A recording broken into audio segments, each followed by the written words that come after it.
This channel does not promote any violent, harmful, or illegal activities. All content provided by this channel is meant for an educational purpose only. Vote বাংলায় ফের সকাল সকাল ইডির action.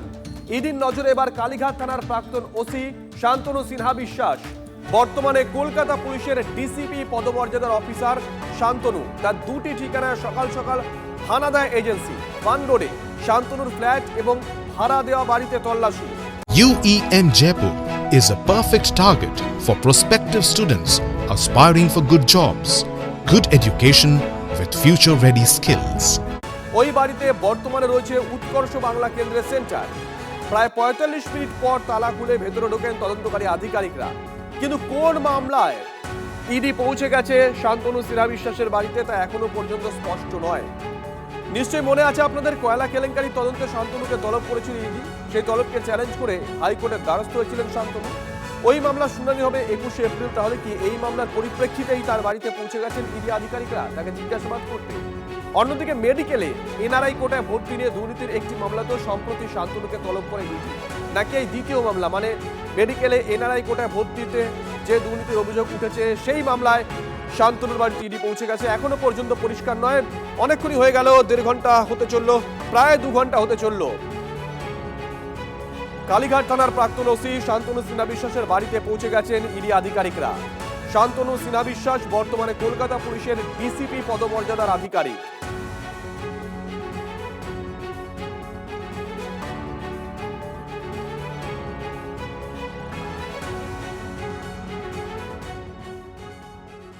ED কি পাগল হয়ে গেছে?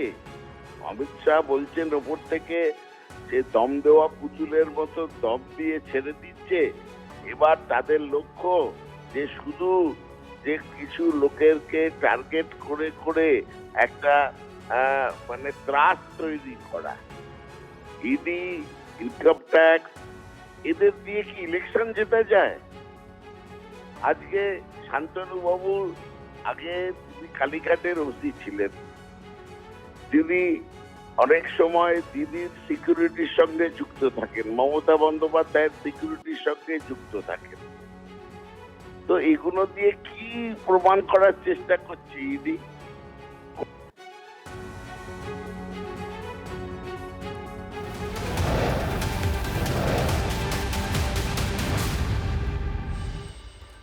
আর্থিক প্রতারণা মামলায় ইডির অ্যাকশন। বেহালায় ব্যবসার বাড়িতে অভিযান কেন্দ্রীয় এজেন্সির। সান গ্রুপের ম্যানেজিং ডিরেক্টরের বাড়িতে ইডি পৌঁছে গেছে। কখন পৌঁছেছে, এখন কি অবস্থা, কাউকে জিজ্ঞাসাবাদ করা হচ্ছে কিনা, কাদেরকে জিজ্ঞাসাবাদ করা হচ্ছে, ডিটেল নেব সৌভিকের কাছ থেকে। সৌভিক,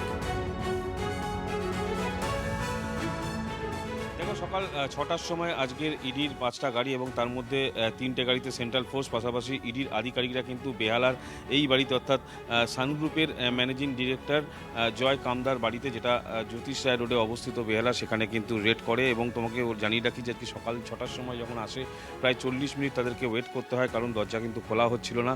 পরবর্তীকালে দরজা খোলা হয় এবং এই মুহূর্তে কিন্তু সেই তদন্তই চলছে একেবারে বাড়ির ভিতরে। পুরো বাড়িটা সেন্ট্রাল ফোর্স ঘিরে রেখে দিয়েছে এবং জয় কামদা তিনি কিন্তু বাড়িতে উপস্থিত রয়েছে। এবং তোমাকে জানিয়ে রাখি কয়েকদিন আগে কিন্তু এই বাড়িতে রেড করবার পরেই প্রায় ১,২০,০০,০০০ টাকা কিন্তু ক্যাশ উদ্ধার করে ইডি। এবং তারপরে দুবার তাকে তলব করা হয়েছিল, যদিও তিনি ইডির অফিসে যাননি। আজকে সকালবেলায় কিন্তু তদন্তকারীরা ইতিমধ্যে সেই তদন্ত চালাচ্ছে এবং ভিতরে কিন্তু ইনভেস্টিগেশন চলছে। মূলত এই যে টাকা উদ্ধার হয়েছে, এই টাকা কোথা থেকে আসলো এবং এই টাকার লভ্যাংশ কার কার কাছে গেছে এবং এই টাকার সোর্স কী, অর্থাৎ কোথা থেকে এই টাকা এসছে, সেটাই কিন্তু জানবার চেষ্টা চালাচ্ছে ইডি আধিকারিকরা। এই মুহূর্তে কিন্তু যে পুরো যে বিল্ডিং জয়কামদার যে পুরো বাড়িটা, সেই বাড়িটা কিন্তু ইডির আধিকারিকরা নজর থাকবে, নজর রাখো।